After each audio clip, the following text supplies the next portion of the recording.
Assalamualaikum warahmatullahi wabarakatuh. Kami dari kelompok 5 akan menjelaskan media pembelajaran interaktif tentang fotosintesis pada tumbuhan. Perkenalkan, nama saya Nabila Putri Rahmadanti selaku ketua dari kelompok 5. Kemudian berikut ini adalah anggota-anggotanya. Saya Bilqis Soraya Devi sebagai anggota dari kelompok 5. Saya Nurini Hayafik Malestari sebagai anggota dari kelompok 5. Saya Aulia Firliansi Islamia sebagai anggota dari kelompok 5. Saya Ervina Angeni Aurelia sebagai anggota dari kelompok 5. Saya Fahdiana Latur Rahmah sebagai anggota dari kelompok 5. Latar belakang. Yang pertama, perkembangan teknologi informasi dan komunikasi atau TIK yang sangat pesat telah memberikan dampak yang signifikan dalam berbagai aspek kehidupan, termasuk di bidang pendidikan. Di era digital ini, penguasaan TIK menjadi salah satu kompetensi yang sangat diperlukan, terutama dalam menghadapi tantangan globalisasi dan revolusi Industri 4.0. Pendidikan di Indonesia pun tak luput dari pengaruh perkembangan ini, termasuk pada jenjang madrasah ibtidaiyah yang merupakan salah satu bentuk sekolah dasar dengan pendekatan pendidikan yang berbasis Islam. Pendidikan teknologi informasi di madrasah ibtidaiyah bertujuan untuk memperkenalkan dan mengintegrasikan teknologi sebagai alat bantu dalam proses pembelajaran. Yang kedua, hal ini tuh sangat relevan dalam meningkatkan efektivitas dan efisiensi pembelajaran, serta memberikan kesempatan bagi siswa untuk memperoleh keterampilan digital dasar yang akan bermanfaat di masa depan. Yang ketiga, di sisi lain, pengintegrasian TIK dalam pendidikan di MI juga dapat membantu siswa memahami nilai-nilai moral dan etika dalam penggunaan teknologi sesuai dengan prinsip-prinsip agama Islam. Meskipun demikian, penerapan pendidikan TIK di MI masih menghadapi berbagai tantangan, seperti keterbatasan infrastruktur, kurangnya pelatihan bagi guru, serta kebutuhan akan kurikulum yang sesuai dengan jenjang pendidikan dasar. Oleh karena itu, diperlukan langkah-langkah strategis untuk mengatasi kendala-kendala tersebut, guna memastikan bahwa siswa MI dapat memperoleh manfaat yang maksimal dari pendidikan berbasis teknologi ini. Yang keempat, proses fotosintesis merupakan salah satu topik yang fundamental dalam ilmu biologi yang memiliki peranan penting dalam memahami ekosistem dan interaksi antara tumbuhan dengan lingkungan. Mengingat pentingnya pemahaman mengenai proses ini, khususnya bagi siswa di tingkat dasar, diperlukan pendekatan pembelajaran yang efektif dan interaktif untuk meningkatkan pemahaman mereka. Dalam konteks ini, penggunaan media pembelajaran interaktif menjadi sangat relevan, terutama di Min 2 Kota Surabaya yang memiliki berbagai karakter siswa. Yang terakhir, fotosintesis adalah proses biologis yang sangat penting bagi kehidupan di bumi, di mana organisme autotrof seperti tanaman, alga, dan beberapa jenis bakteri mengubah energi cahaya menjadi energi kimia dalam bentuk glukosa. Proses ini tidak hanya menyediakan makanan bagi tanaman itu sendiri, tetapi juga menjadi sumber energi bagi hampir semua organisme heterotrof. Kemudian pendahuluan, profil sekolah. Sekolah ini bernama Madrasah Ibtidaiyah Negeri 2 Kota Surabaya atau biasa disebut dengan Min 2 Kota Surabaya. Beralamatkan di Jalan Jambangan Raya nomor 147 RT 06 RW 02 Kecamatan Jambangan, Surabaya, Jawa Timur. Sekolah ini telah terakreditasi A dengan jenjang pendidikan Madrasah Ibtidaiyah Setara atau sekolah dasar. Tahun berdirinya sejak tahun 1979 dengan NPSN sekolah 607200896. Visi dan misi sekolah. Visinya yaitu terwujudnya peserta didik yang beriman, bertakwa, berakhlakul karimah. Misinya, menanamkan keimanan dan ketakwaan melalui pengalaman ajaran agama, meningkatkan kebiasaan perilaku yang mencerminkan nilai-nilai akhlakul karimah, membina kemandirian melalui kegiatan pengembangan diri dalam bidang sosial, keagamaan, budaya, kebangsaan, dan kenegaraan, serta kewirausahaan, mengoptimalkan proses pembelajaran dan bimbingan. Kurikulum dan program unggulan. Sekolah ini menggunakan kurikulum merdeka dengan program unggulan kegiatan ekstrakurikuler seperti kaligrafi, pramuka, seni rebana, drum band, tari, samroh, kiroati, angklung, melukis, voli, dan basket. Untuk fasilitas sekolah terdapat sarana dan prasarana. Untuk sarana terdapat buku pelajaran dan lembar kerja siswa dari guru, sedangkan untuk prasarana terdapat gedung sekolah yang sudah memadai dalam kegiatan belajar mengajar. Prestasi sekolah. Yang pertama, sekolah ini pernah menjuarai lomba MTQ tingkat provinsi, kemudian pernah menjuarai juara 2 bola voli indoor putra dalam Pekan Olahraga Provinsi Jawa Timur ke-8 tahun 2003, kemudian juara karate perorangan putri pramula di kejuaraan Jatim Open 2024 di Malang, dan juga pernah mengikuti sekolah Go Green Kota Surabaya. Jumlah guru, tenaga kependidikan, dan ruang kelas. Guru dan tenaga kependidikan terdapat 45 orang, sedangkan ruang kelasnya terdapat 20 ruang kelas. Aksesibilitas. Yang pertama, karena lokasinya sangat strategis, aksesibilitas Mi 2 Kota Surabaya cukup baik. Yang kedua, sekolah ini menyediakan bermacam-macam layanan digital yang memudahkan siswa, orang tua, dan masyarakat untuk mengakses informasi seperti platform untuk penerimaan peserta didik baru atau PPDB, e-library, dan layanan administrasi lainnya melalui website resmi di sosial media Mi 2 Kota Surabaya. Untuk maps-nya bisa dilihat seperti ini gambarnya. Nah, di kiri sekolah, jalan atau gang serta rumah warga dan UD Sari Bumi Raya. Di depan sekolah terdapat Jalan Raya Jambangan, di kanan sekolah terdapat pemukiman warga, dan di belakang sekolah terdapat pemukiman warga juga. Selanjutnya adalah hasil observasi. Observasi di Min 2 Surabaya menunjukkan bahwa yang pertama, penggunaan teknologi informasi masih terbatas di kelas 4 karena khawatir mengganggu fokus siswa. Yang kedua yaitu teknologi seperti handphone dan laptop baru digunakan di kelas 5 dan 6. Sebenarnya sebelum pandemi, sekolah memiliki laboratorium komputer dan laboratorium bahasa. Namun, dihentikan karena biaya perawatan dan dikarenakan semakin bertambah banyaknya siswa, sehingga laboratorium digunakan sebagai ruang kelas. Yang ketiga yaitu pembelajaran lebih banyak menggunakan metode praktis dan benda nyata dan buku. Sementara ujian dilakukan secara manual. Nah, kelompok kami berencana mengenalkan media pembelajaran berbasis teknologi di kelas 4 dengan meminjamkan handphone atau laptop sebagai alat bantu pembelajaran. Yang keempat yaitu kondisi di sekitar lingkungan sekolah. Letak sekolah dekat dengan pemukiman warga dan jalan raya.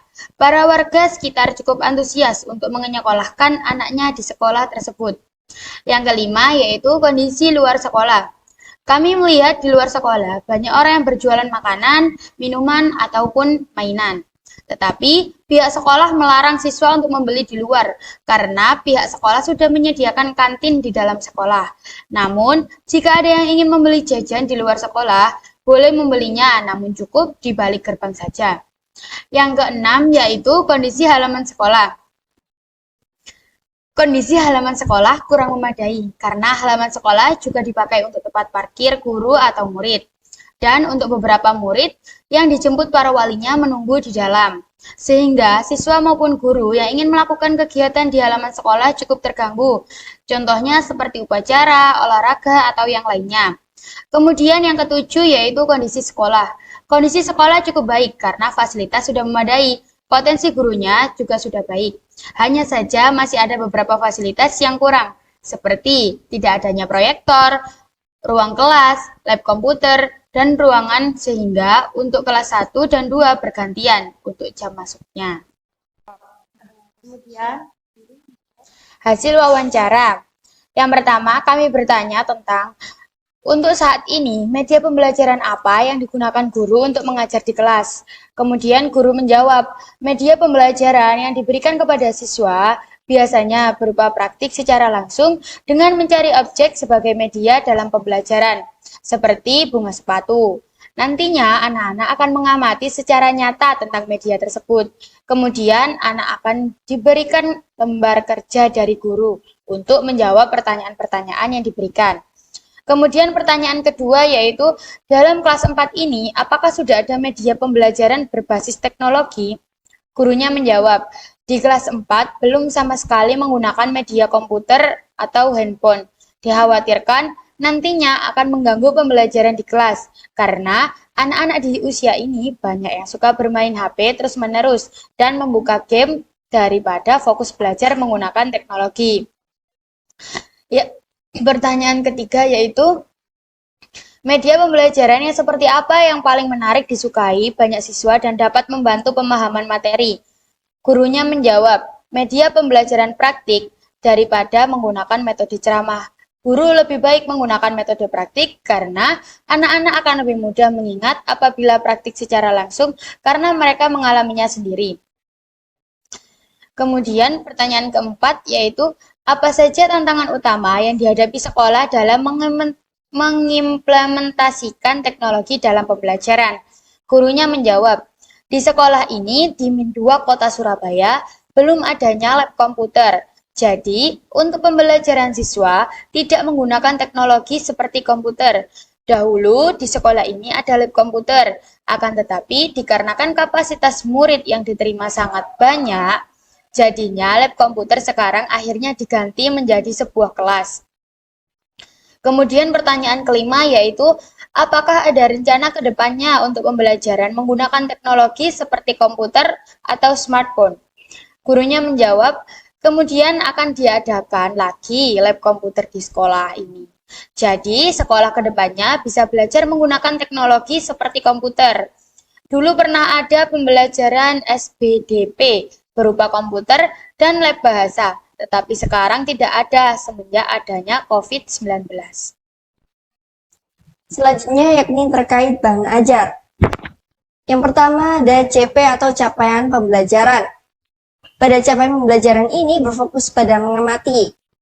Di akhir fase ini, siswa mengamati fenomena dan peristiwa fotosintesis secara sederhana dengan menggunakan panca indera dan dapat mencatat hasil pengamatannya. Selanjutnya yakni TP atau tujuan pembelajaran. Yang pertama, siswa mampu menjelaskan pengertian fotosintesis. Selanjutnya, siswa mampu mengidentifikasi bagian-bagian tumbuhan yang terlibat dalam fotosintesis melalui media pembelajaran interaktif. Yang ketiga, yakni siswa mampu memahami peran penting fotosintesis bagi makhluk hidup dengan menggunakan video dan audio interaktif sebagai bahan ajar. Selanjutnya yakni terkait alur tujuan pembelajaran atau ATP. Yang pertama, siswa dapat menjelaskan proses fotosintesis. Yang kedua, siswa dapat mengidentifikasi komponen-komponen penting dalam fotosintesis terkait air, cahaya, matahari, karbon dioksida, dan klorofil. Yang ketiga, siswa dapat menyimpulkan manfaat atau peran penting fotosintesis bagi tumbuhan, hewan, dan manusia. Selanjutnya, yakni terkait materi ajar. Yang pertama, pengertian fotosintesis. Fotosintesis adalah proses tumbuhan dapat membuat makanannya sendiri yang disebut glukosa. Proses fotosintesis ini terjadi di daun tumbuhan yang mempunyai bagian khusus bernama klorofil yang dapat menangkap cahaya matahari. Fotosintesis juga menghasilkan oksigen yang penting bagi manusia dan hewan untuk bernafas. Jadi, selain membuat makanannya sendiri, tumbuhan juga dapat membantu menyediakan oksigen bagi makhluk hidup. Bisa juga diartikan sebagai proses untuk memproduksi gula atau karbohidrat pada tumbuhan. Beberapa bakteri dan organisme non-seluler seperti jamur dan protozoa. Dengan menggunakan energi matahari yang melalui sel-sel yang beraspirasi, energi tersebut akan dikonversi ke dalam bentuk ATP, sehingga dapat digunakan seluruhnya oleh organisme tersebut. Selanjutnya, yakni proses fotosintesis. Dibutuhkannya energi bagi setiap makhluk hidup. Bagi tumbuhan, energi cahaya matahari digunakan untuk memproduksi makanannya sendiri agar tetap bertahan hidup. Berikut ini adalah proses dari fotosintesis. Yang pertama, cahaya matahari menyinari tumbuhan. Kemudian, energi cahaya matahari diserap oleh daun.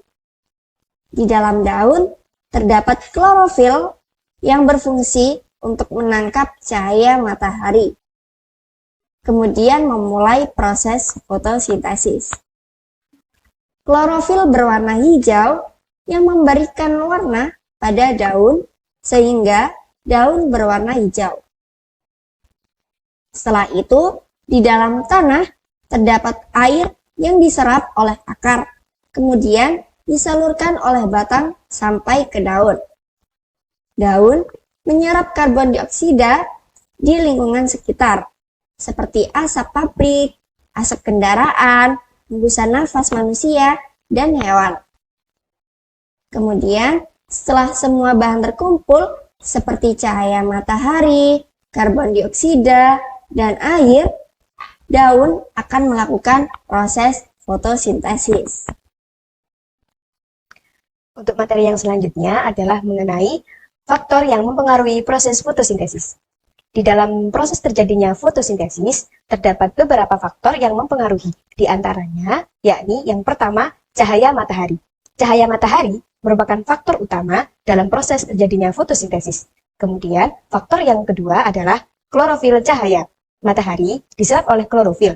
Daun tumbuhan tingkat tinggi mengandung dua macam klorofil, yakni klorofil A yang berwarna hijau tua dan klorofil B yang berwarna hijau muda. Kemudian faktor yang ketiga yakni karbon dioksida. Karbon dioksida didapatkan tumbuhan dari udara bebas.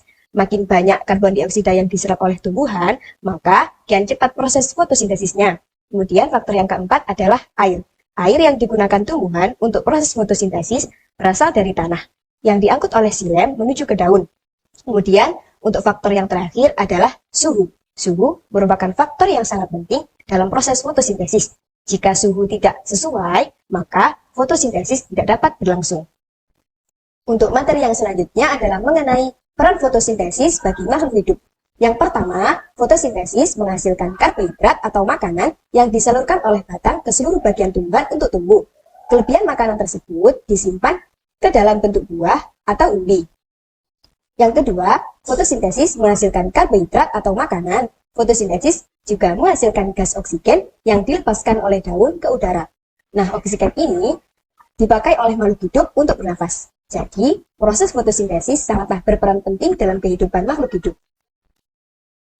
Selanjutnya adalah mengenai media pembelajaran interaktif dengan menggunakan aplikasi Wik Editor. Sesuai dengan konsep pada Miro, di Wik Editor ini kami membuat dengan adanya video animasi dalam pembelajaran IPAS atau Ilmu Pengetahuan Alam dan Sosial pada kelas 4 dengan materi fotosintesis. Pada slide yang pertama, kami menambahkan animasi anak kecil yang bergerak dan mengenalkan tentang bagaimana proses fotosintesis itu terjadi. Kemudian pada slide yang kedua, kami menambahkan animasi gerak pada matahari dan sinar matahari ke arah pohon dan tanah yang bergerak menunjukkan klorofil. Kemudian pada slide yang ketiga, kami menambahkan animasi gerak pada air yang disimpan di dalam tanah, kemudian diserap oleh akar, dan air tersebut bergerak ke batang, kemudian ke daun. Kemudian pada slide keempat, kami menambahkan animasi gerak mobil yang berjalan, kemudian mobil tersebut mengeluarkan asap yang digerakkan menuju daun pohon. Kemudian pada slide kelima, berisi semua bahan fotosintesis, seperti air, matahari dan sinarnya, asap atau CO2 yang digerakkan menuju daun pohon untuk proses fotosintesis.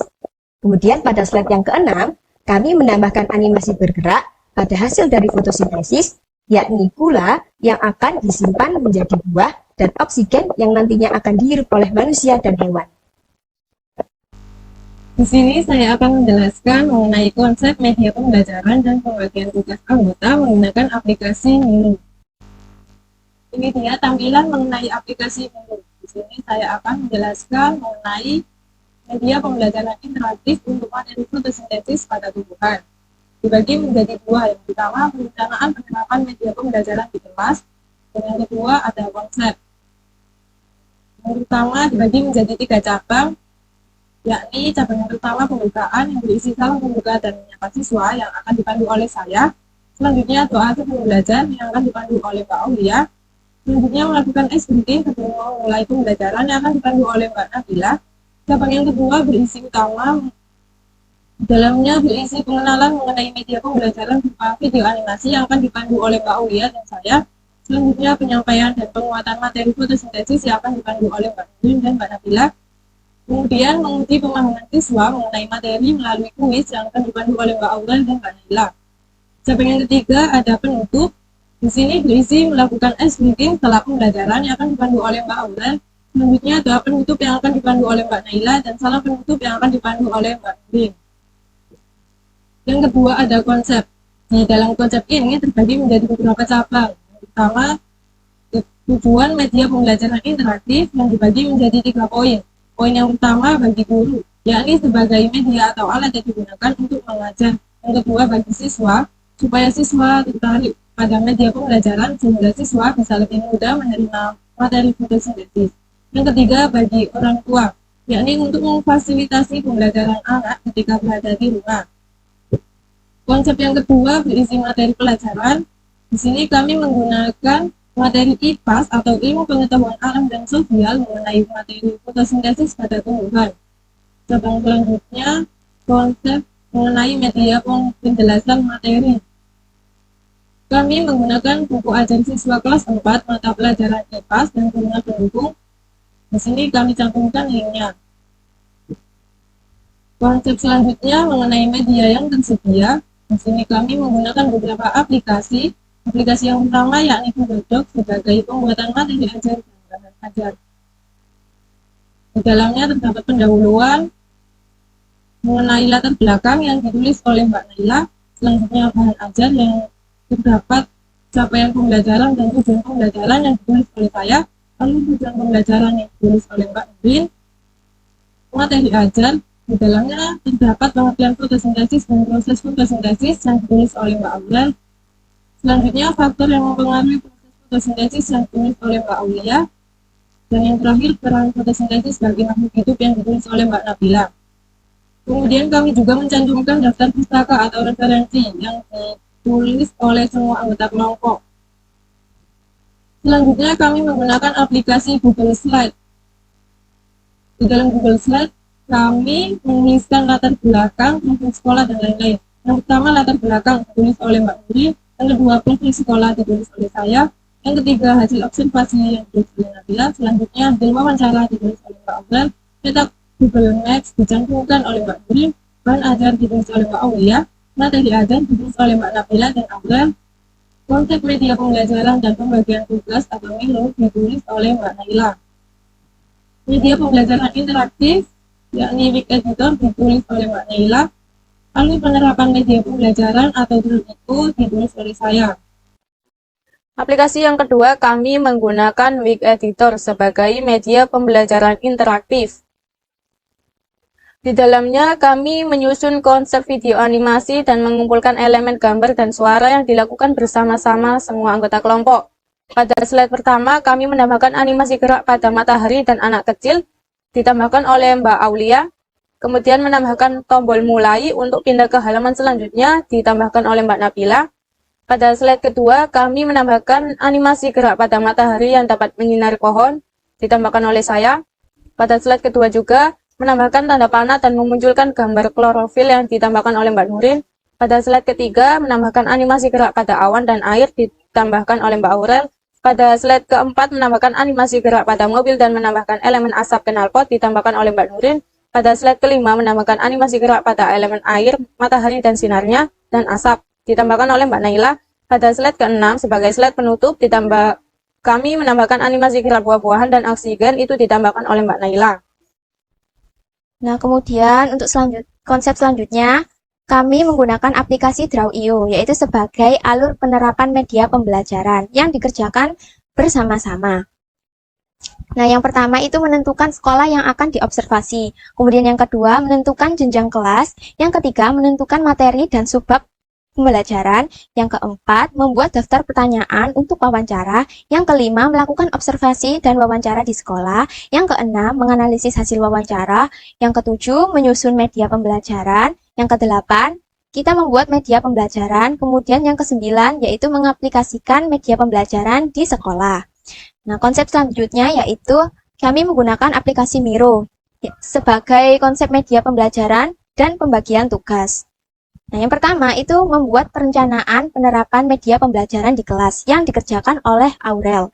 Kemudian yang kedua, membuat konsep media yang tersedia seperti Google Slide yang dikerjakan oleh Bilkis. Kemudian yang ketiga, membuat konsep media yang tersedia seperti Wik Editor yang dikerjakan oleh saya, Naila. Kemudian yang keempat, yaitu membuat konsep media yang tersedia seperti Miro yang dikerjakan oleh Nurin. Kemudian yang kelima, yaitu membuat konsep media yang tersedia seperti Google Doc yang dikerjakan oleh Nabila. Kemudian yang keenam, membuat konsep media yang tersedia seperti Draw.io yang dikerjakan oleh Nabila. Kemudian yang ketujuh, membuat konsep mengenai tujuan media pembelajaran interaktif, materi pelajaran, media penjelasan materi yang dikerjakan oleh Aulia. Selanjutnya, saya akan menjelaskan alur penerapan media pembelajaran berupa Draw.io. Nah, ini adalah tampilan dari aplikasi Draw.io. Nah, pada awal kami memulai dengan simbol oval yang menandakan titik awal atau akhir dari sebuah alur proses. Kami menambahkan keterangan di sini mulai. Selanjutnya, yaitu menentukan sekolah yang akan diobservasi. Kami menyimbolkan dengan persegi panjang yang menandakan sebuah proses. Kemudian, menentukan jenjang kelas. Setelah itu, menentukan materi dan subbab pembelajaran. Lalu, membuat daftar pertanyaan untuk wawancara. Kemudian, melakukan observasi dan wawancara di sekolah. Di sini kami menambahkan simbol dengan jajar genjang yang menandakan sebuah input dari proses. Kemudian, kami menganalisis hasil wawancara, lalu menyusun rencana media pembelajaran. Kemudian, membuat media pembelajaran berupa video animasi. Lalu, pengaplikasian media pembelajaran yang telah dibuat di sekolah. Yang pertama, yaitu masuk kelas. Kemudian salam pembuka, doa. Nah, di sini terdapat pilihan apakah siswa itu siap untuk melaksanakan pembelajaran. Jika iya, maka memberi penjelasan materi. Jika tidak, yaitu melakukan ice breaking. Kemudian jika siap, memberi penjelasan materi. Kemudian menampilkan video animasi. Nah, di sini terdapat pilihan lagi apakah siswa memahaminya. Jika tidak, itu memberikan kesempatan untuk bertanya dan memberi penguatan materi kepada mereka. Jika iya, kita membuat kuis secara berkelompok. Setelah itu, menjelaskan aturan cara mengikuti kuis. Nah, di sini terdapat pilihan lagi. Apakah siswa memahami instruksi? Jika tidak, maka kami akan menjelaskan kembali tentang aturan dan cara mengikuti kuis. Nah, jika mereka memahaminya, kami memberikan soal kuis. Jika menjawab pertanyaan dengan benar, maka mereka akan mendapatkan poin. Nah, kelompok yang dengan poin terbanyak itu akan mendapatkan hadiah. Setelah selesai, kita melakukan doa penutup, kemudian keluar kelas dan selesai. Untuk referensi, kami mengambilnya dari buku dan jurnal. Untuk jurnalnya, Google Scholar. Yang pertama, kita masukkan keyword-nya. Kemudian kita masuk ke web jurnalnya. Lalu kita download jurnal tersebut.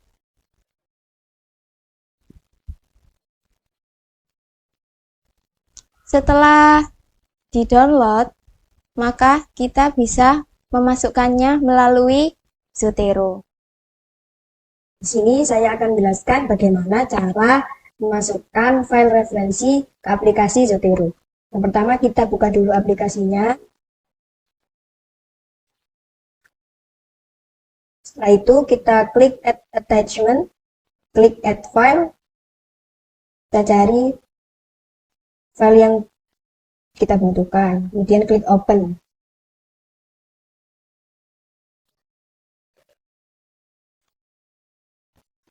Kemudian, file yang sudah saya masukkan ke Zotero tadi akan saya sisipkan ke dokumen ini. Yang pertama, klik Zotero, kemudian klik Add or Edit Citation.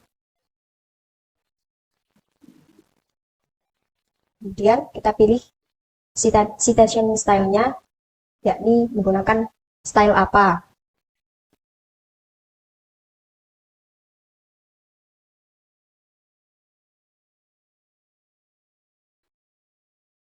Dan kita klik yang ini, klik Classic View,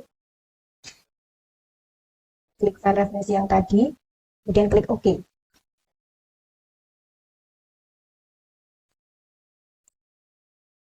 Setelah itu, saya akan masukkan referensi tadi ke daftar pustakanya. Klik Zotero, kemudian klik Add or Edit Bibliography.